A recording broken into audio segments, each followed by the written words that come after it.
Assalamualaikum warahmatullahi wabarakatuh.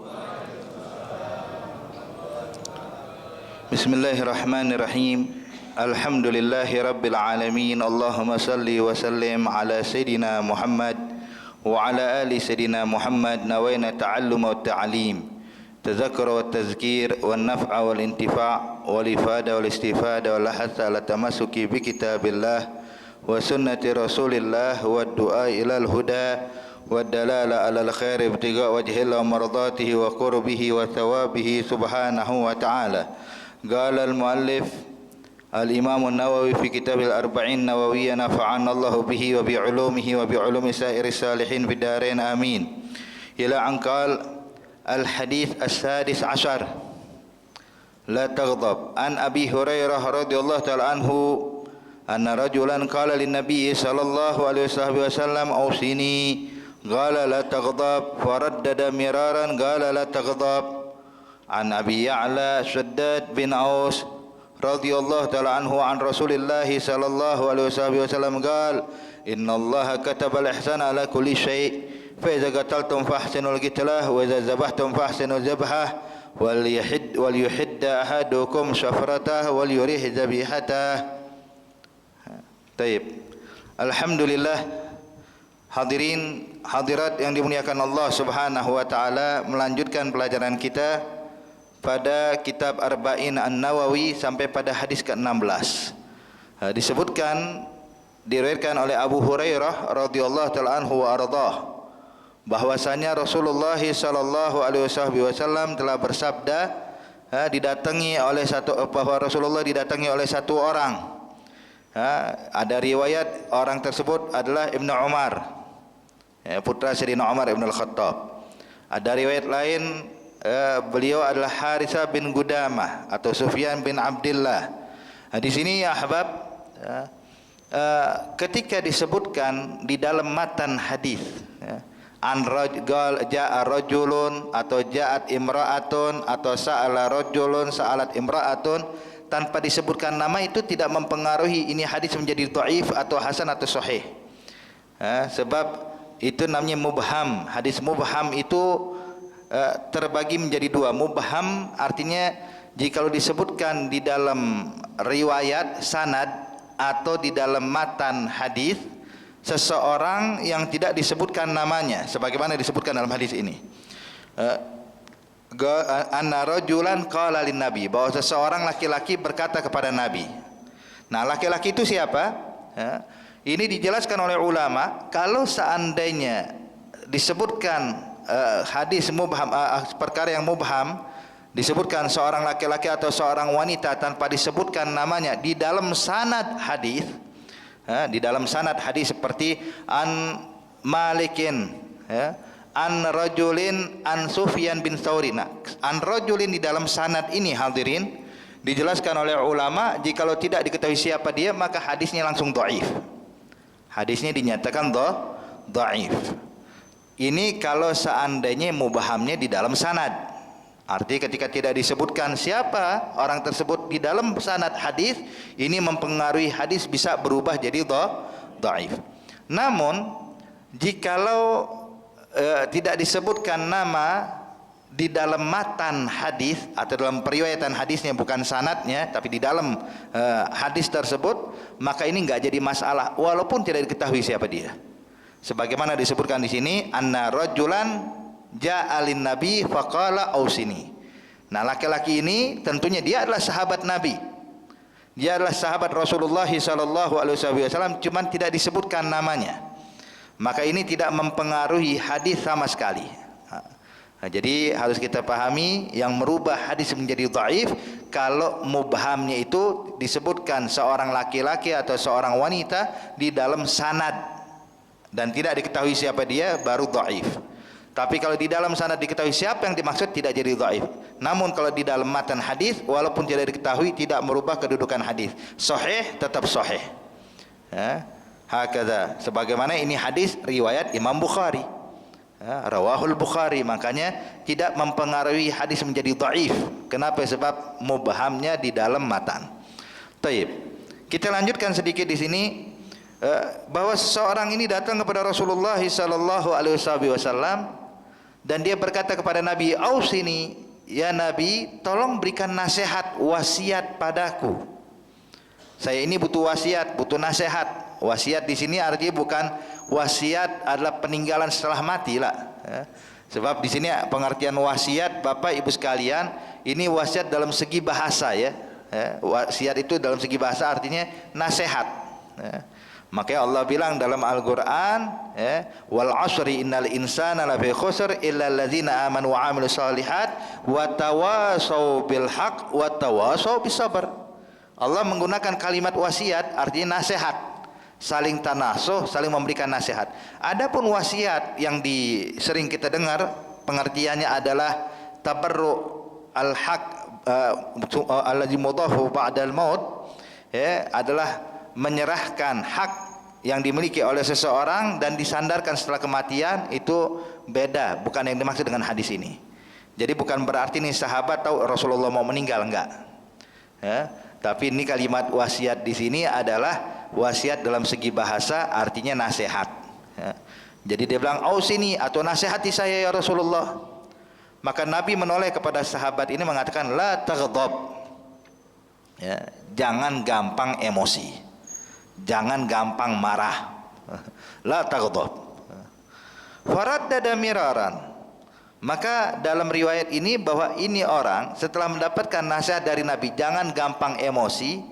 Ini nanya bukan sekali Pak, tapi berulang kali. Nggak lama nanya lagi, "Oh sini, nasihati saya Rasulullah." Kata Nabi, "La taghdab." Jangan gampang emosi. Besok nanya lagi, "Oh sini," kata Nabi, "La taghdab." Jadi setiap dia minta nasihat, kata Nabi, jangan marah, jangan marah, jangan marah. Jangan gampang kepancing emosi. Sebab Bapak, Ibu, orang kalau sudah terpancing emosi, hilang akalnya.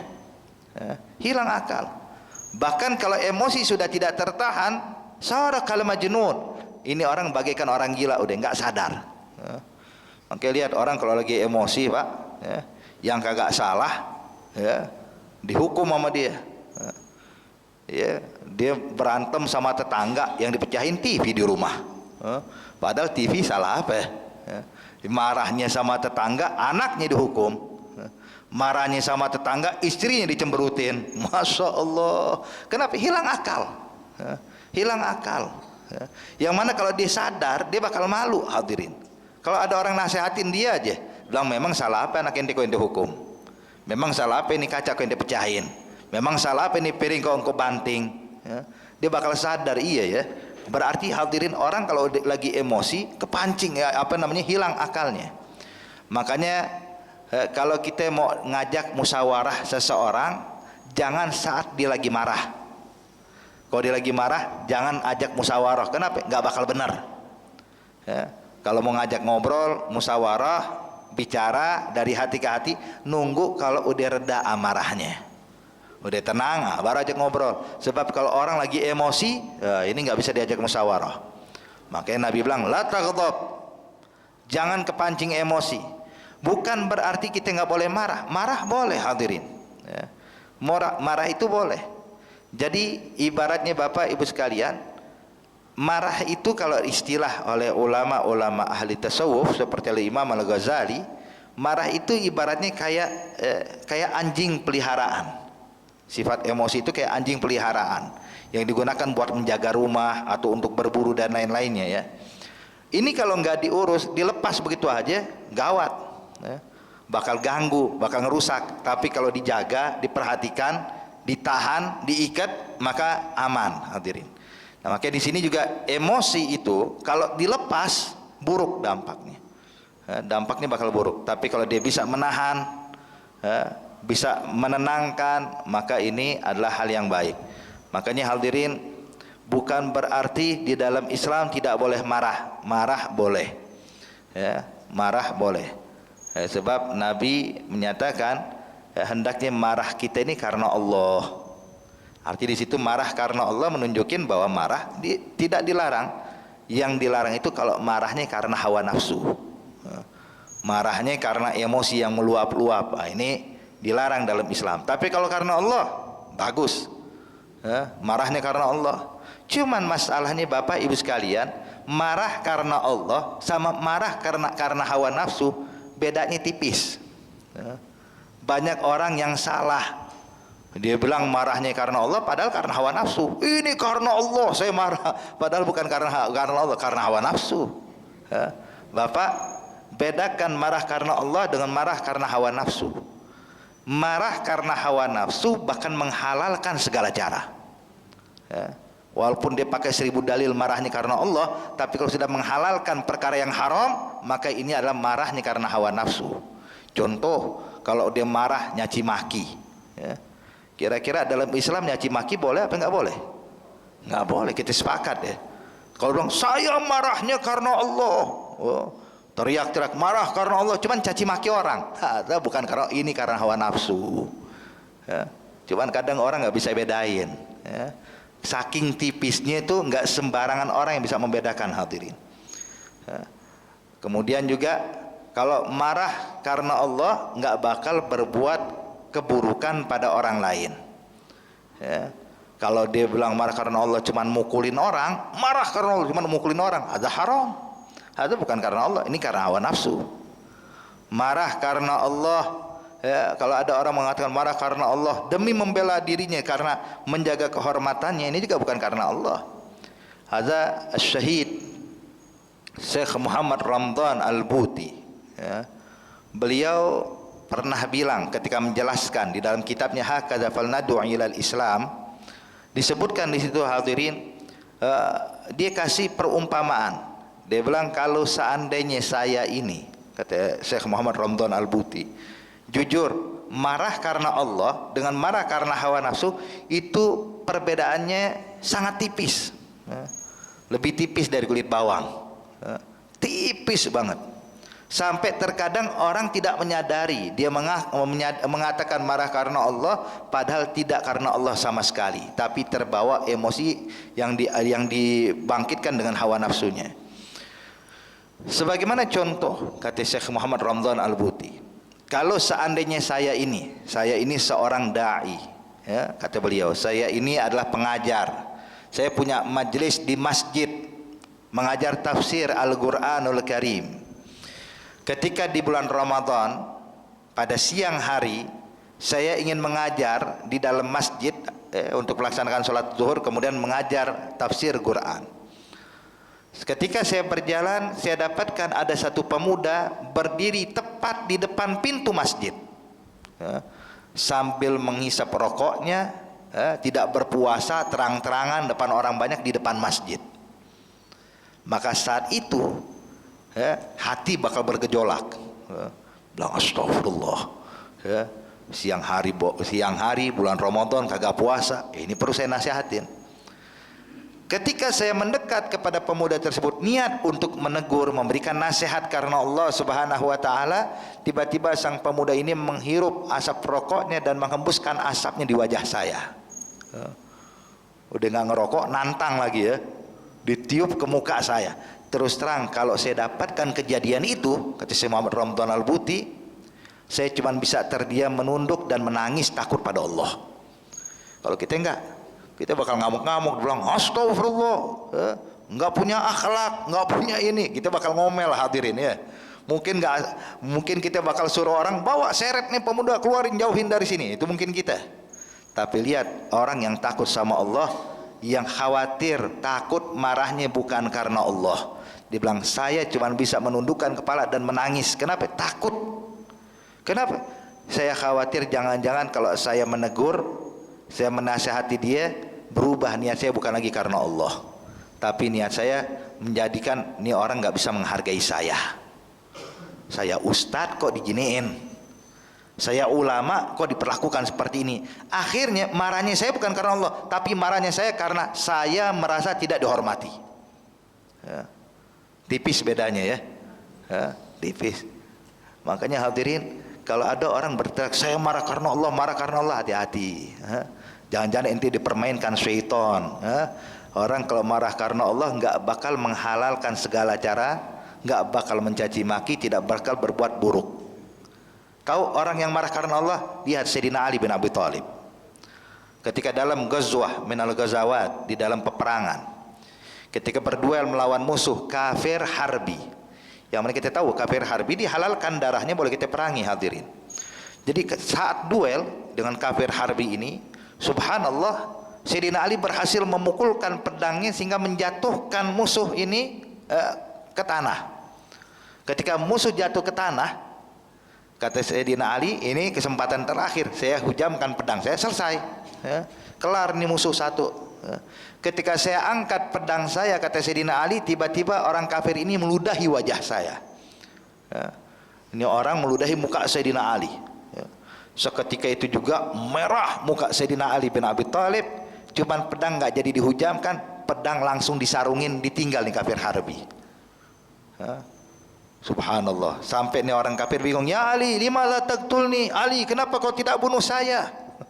Padahal kesempatan.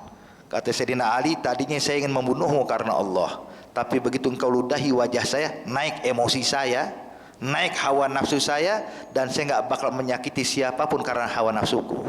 Lihat, sekalipun kafir harbi. Tapi banyak orang zaman sekarang mengaku marah karena Allah, yang diperangin siapa, yang dimusuhin? Muslim, orang Islam. Terus pakai bilang marah karena Allah. Hadirin, kalau engkau marahmu karena Allah, nggak bakal mengganggu sesama umat Islam. Nih, Ali bin Abi Thalib sama kafir harbi, Pak, sama orang yang darahnya dihalalkan dalam Islam. Tapi lihat, masih bisa menahan emosi. Kenapa? Sebab saya nggak boleh marah karena hawa nafsu, marahku karena Allah. Hakada. Makanya di sini nggak gampang marah karena Allah, ini bukan perkara mudah. Cuman jangan berarti udah kalau gitu kita diam aja, ya jangan. Ente kalau mau marah-marah, coba introspeksi diri, karena Allah apa bukan. Kalau bukan, istighfar, tahan emosi. Tapi kalau karena Allah subhanahu wa ta'ala, atur, jangan dilepas. Kalau dilepas akhirnya jadi kebablasan. Kayak tadi hadirin, anjing yang digunakan untuk menjaga rumah, kalau dilepas mengganggu yang lain, kebablasan. Makanya di sini hadirin yang dimuliakan Allah subhanahu wa ta'ala, Nabi menyatakan la taghdab. Ini hadis walaupun simple, pendek, tapi maknanya luas.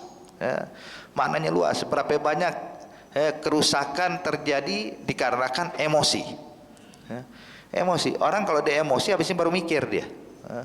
Makanya hadirin hadirat yang dimuliakan Allah subhanahu wa ta'ala, di dalam ayat suci Al-Quran, walaupun kita diganggu, walaupun kita disakiti, marah karena Allah dibolehkan, marah untuk membela diri dibolehkan.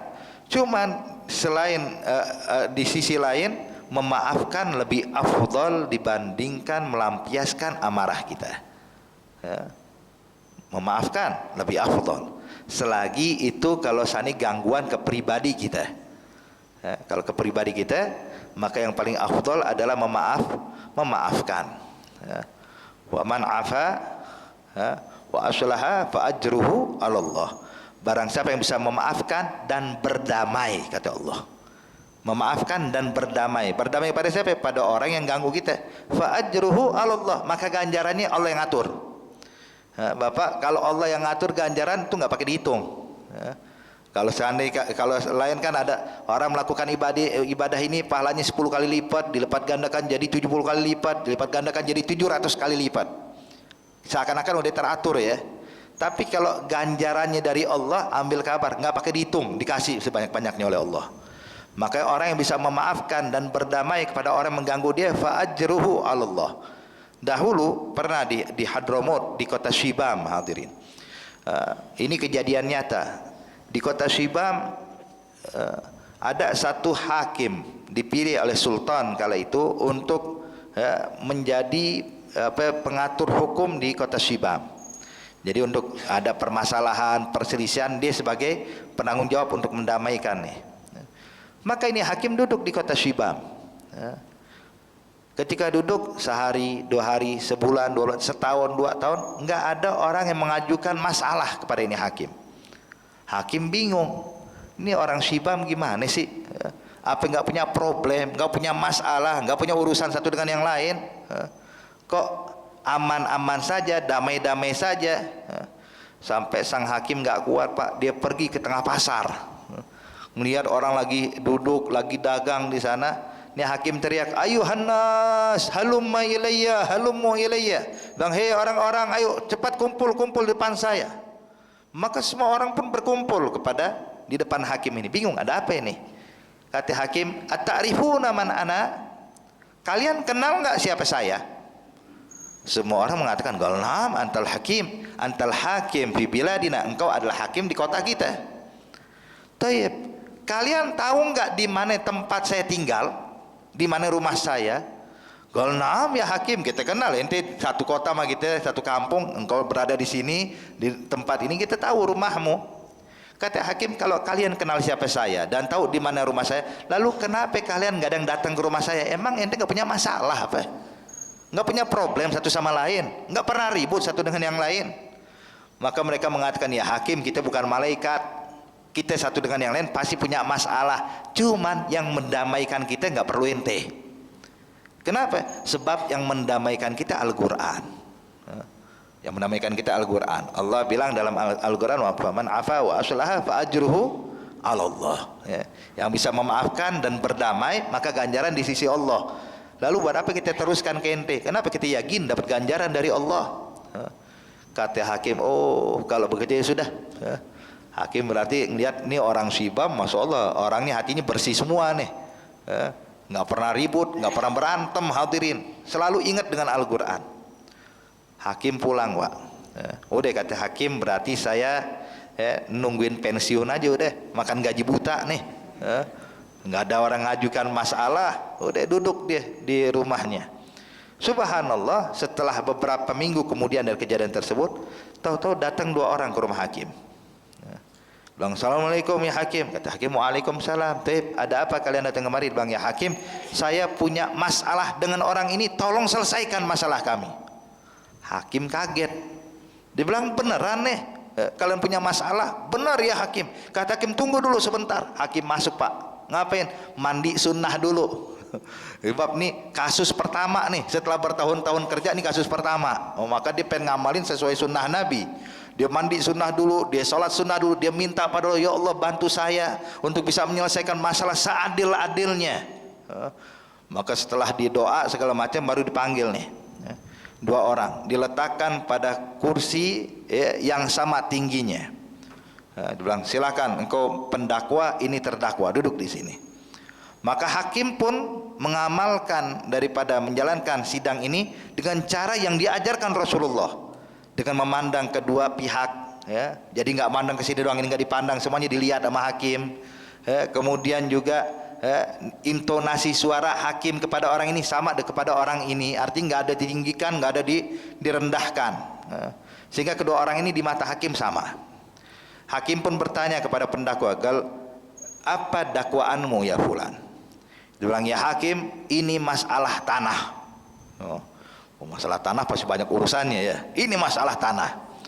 Kata hakim, taib, apa masalahnya? Ya hakim, saya kemarin jual tanah pada dia dan sudah sah jual belinya. Saya sudah mendapatkan uangnya dan tanah udah jadi milik dia. Nah, cuman masalahnya ya hakim, setelah akad jual beli sudah selesai, sudah sah, saling terima, serah menyerahkan, maka dia mulai nih pengen ngolah itu tanah. Ketika dia menggali itu tanah, dia dapatkan harta karun. Dia dapatkan harta karun. Kemudian dia datang kepada saya, membawa harta karun tersebut, dia kembalikan kepada saya. Bilang, ini harta karun, ambil. Saya dapatkan di tanah yang saya beli dari ente. Maka saya tolak ya hakim.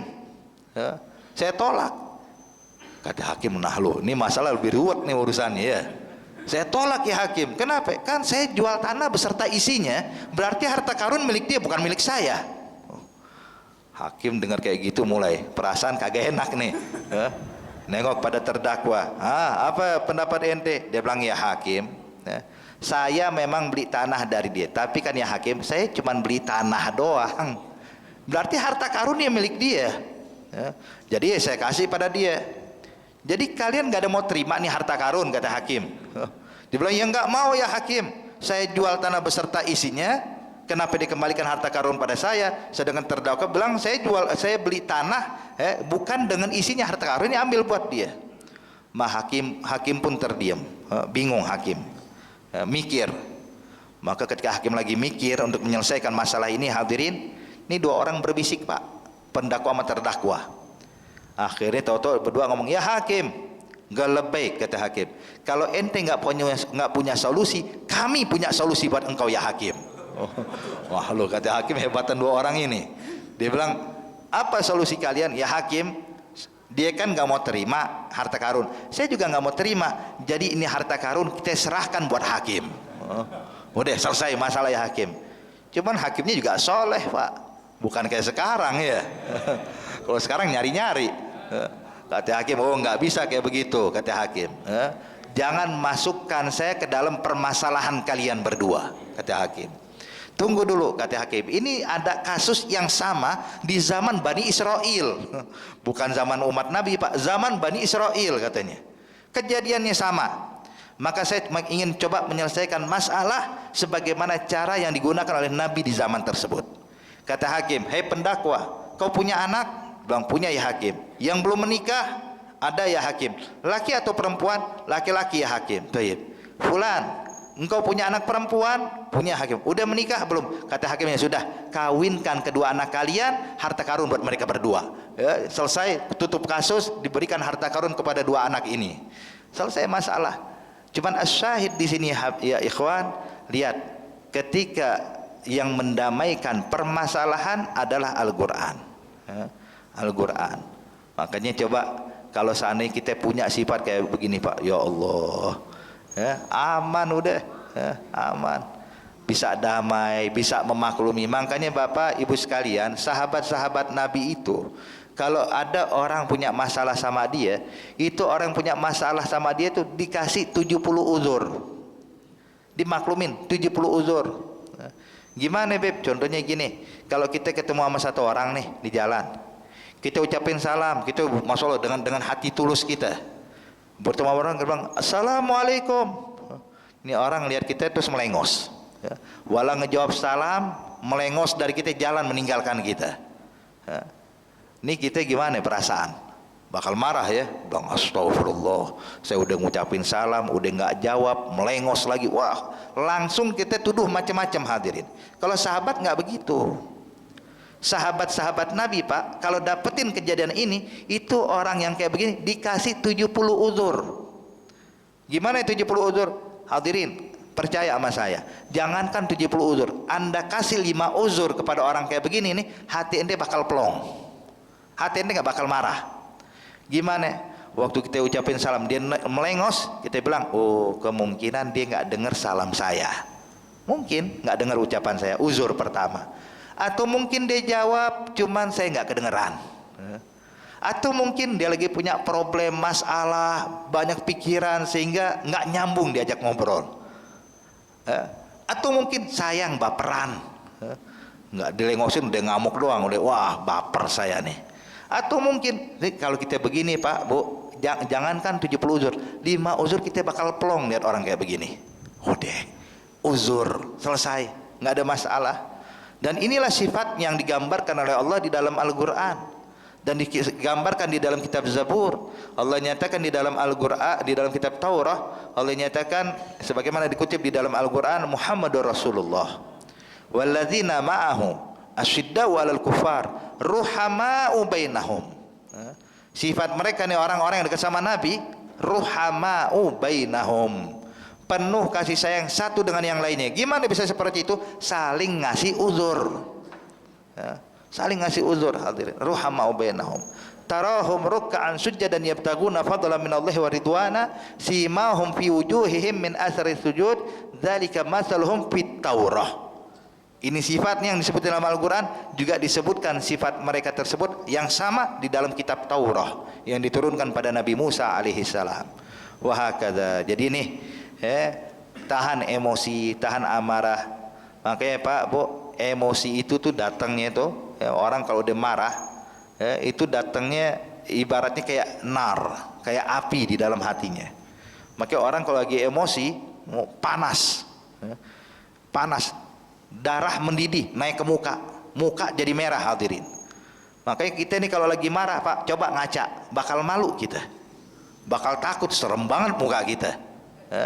Muka yang enak, nyaman, begitu lagi emosi, coba bawa cermin, coba kita cermin, kita bakal malu. Makanya kata Rasulullah, kalau kalian marah, kata Nabi, berwudu, sebab emosi itu datangnya dari api dan air itu bisa memadamkan api. Berwudu, kalau wudu masih belum hilang juga, sholat 2 rakaat, ya. Mohon ampun kepada Allah, istighfar yang banyak, ya. Hakada. Dan juga subhanallah, seperti saya bilang, orang kalau lagi emosi Pak, ya, itu khalas, ya, hilang kesadaran dia, sehingga ngomong sama orang di depan dia harus teriak-teriak. Ya. Kita kan kalau ngomong biasa, ya, santai, nggak perlu pakai teriak. Gimana Bapak kabarnya, sehat, baik. Tapi coba kalau lagi emosi, depan muka dia teriak kayak orangnya jauh di sana hadirin. Ya, maka disebutkan oleh ulama, kenapa sih orang kalau lagi marah, ya, harus teriak-teriak, ya. Sedangkan kalau nggak marah nggak berteriak. Dinyatakan sebab orang kalau lagi marah, ya, walaupun fisiknya dekat depan dia, tapi hatinya berjauhan.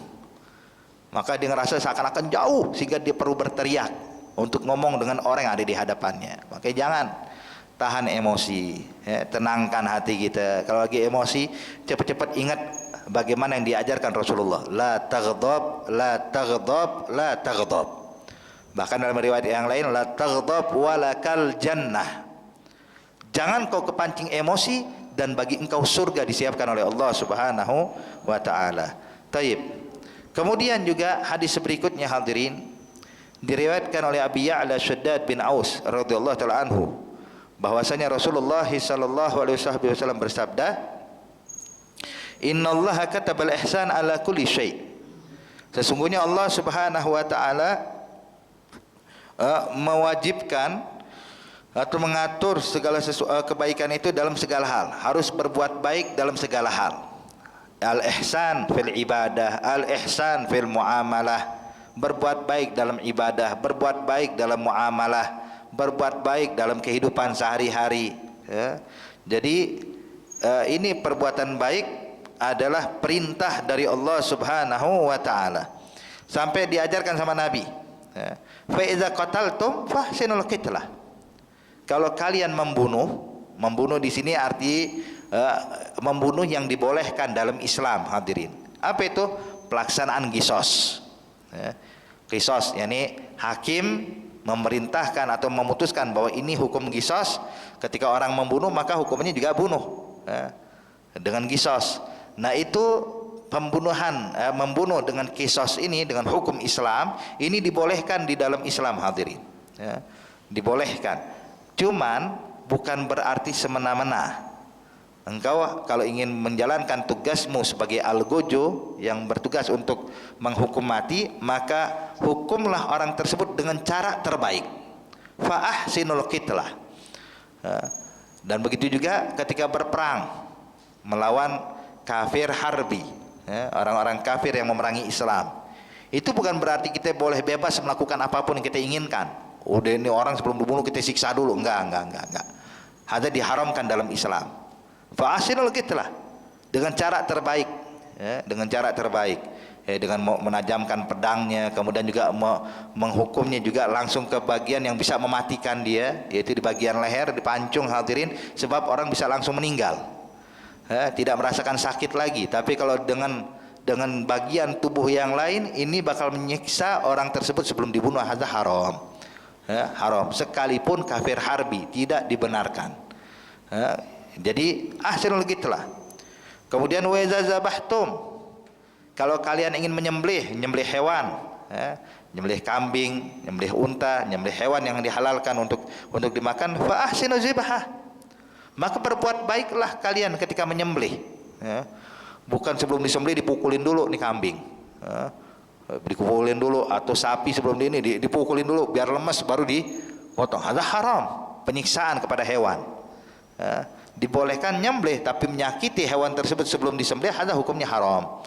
Kemudian juga seperti hendaknya menyembelih itu hewan yang ingin disembelih seperti kita ingin berkurban, hadirin, maka sembelihlah hewan yang ingin kita sembelih itu bukan di depan kawanannya. Ya. Makanya kalau bisa nih sebagai panitia kurban segala macam, ingin menyembelih kambing waktu berkurban, itu jangan sembelih di depan kawanannya, pisahin, menjauh dikit. Jadi di sini tempat kambing yang mau disembelih, penyembelihannya di sebelah sana, sehingga kambing yang waktu ini disembelih yang kawanannya nggak ngelihat. Hadza ini juga perbuatan baik, hadirin, sunnah. Kemudian juga sebelum kita sembelih kasih makan dulu tuh hewan. Ya, kasih makan dulu, kasih minum dulu, sunnah sebelum disembelih. Jangan dibiarin nih kambing nggak makan, nggak minum, udah nggak apa-apa besok disembelih juga nih kambing, jangan. Sunnah kasih makan, kasih minum. Ya, itu sampai guru kami, hadirin, Al-Habib Masyhur, ya, sebelum dia wafat, beliau dalam usia senjanya itu udah 80 tahun lebih, ya, itu ketika dia kurban, dia sendiri yang nyembelih kambing. Ya, itu habis sholat Idul Adha dia pulang tuh, udah siap-siap mau nyembelih. Sebelum dia nyembelih, dia timbak dulu tuh air dari sumur, ya, ditaruh di wadah, dikasih minum dulu tuh kambingnya. Ya, biarin kambing minum, ya, dia sendiri, dia nggak nyuruh anak-anaknya, nggak nyuruh cucunya, dia sendiri yang bangun. Sampai ditanya, gal ya Habib Masyhur, biar kita yang bangun. Gala, sunnah Nabi adalah dia yang mau nyembelih, dia yang bawa langsung, ya, dia ngasih minum. Ya, udah selesai tuh kambing minum, selesai udah urusannya, baru dibawa, dipisahin dari kawanannya, baru disembelih. Ya, caranya bagus, baik, hadirin, ya, enak. Ya. Makanya Nabi bilang, fa iza zabahtum fa ahsinu dzibha. Maka diajarkan sama Rasulullah, di antaranya apa yang dilakukan, fal yuhidda ahadakum safratah. Ya. Asah dulu golok kalian sebelum menyembelih. Jangan menyembelih dengan benda tumpul atau golok yang tumpul, yang tajam. Ya, yang tajam sehingga bisa dengan mudah langsung memotong. Ya. Kemudian wal yurih zabihata. Ya. Kemudian juga jangan diikat semuanya, kaki-kakinya diikat, nggak dilepas, jangan. Kita kalau mau disembelih ya mungkin kita pegangin, tapi ketika udah mulai disembelih, lepasin dikit, ya, kendorin ikatannya. Ya.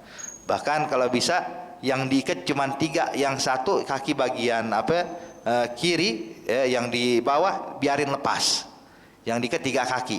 Kenapa?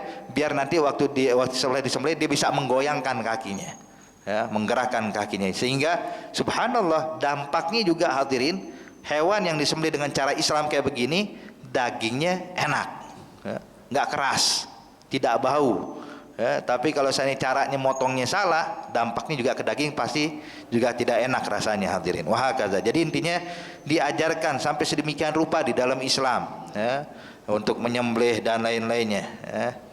Taib. Ahsin fa hasbuka an tusama muhsinan ma ahsanal ihsana mimman ahsana waqtani min adz-dzikril jamili ajallahu fa ajallu ma kasabal fata hasanatana.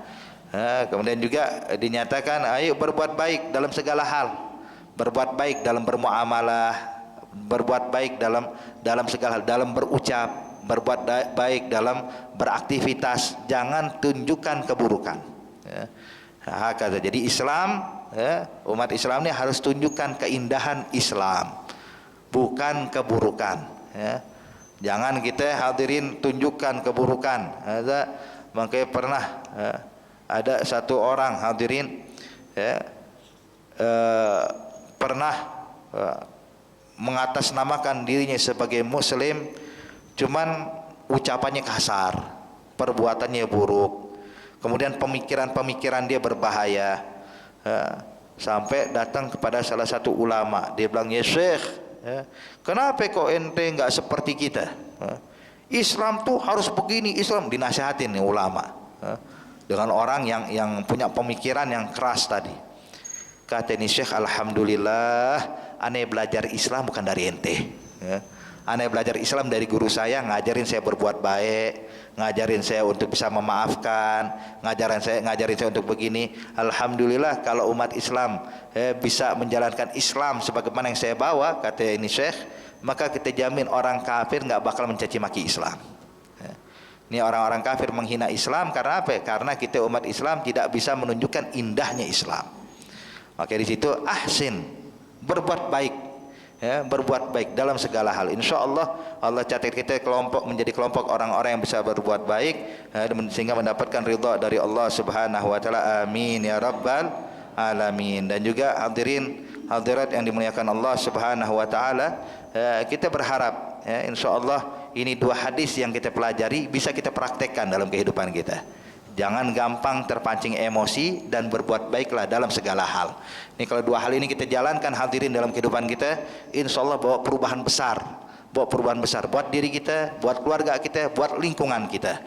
Sebab perubahan dalam lingkungan itu tergantung dari kita. Innallaha la yughayyiru ma biqaumin hatta yughayyiru ma bi anfusihim. Allah enggak bakal merubah suatu kaum kecuali kalau mereka mau berubah. Mereka mau berubah jadi baik, khalas bakal diberikan kebaikan oleh Allah Subhanahu wa taala. Insyaallah Allah kirimkan taufik dan hidayah untuk kita semuanya. Amin ya rabbal alamin. Al-Fatihah bil qabul wa tamam kusul ma'mul yaghfir walidina walidikum amwatina amwatikum amwatil muslimin ajmain. Anallaha ta'ala tagashahum birahmal maghfirah wal jannah wa faraj 'alal muslimin. Yakhtim lana wa lakum bil husna wa huwa radin 'anna fi khairin wa lutfin wa afiyah wa ila hadratin nabi Muhammadin sallallahu alaihi wasallam. Al-Fatihah. Bismillahirrahmanirrahim. Bismillahirrahmanirrahim. Rabbil alamin. Yaumid-din iyyaka na'budu wa iyyaka nasta'in ihdinas siratal mustaqim siratal ladzina an'amta 'alaihim.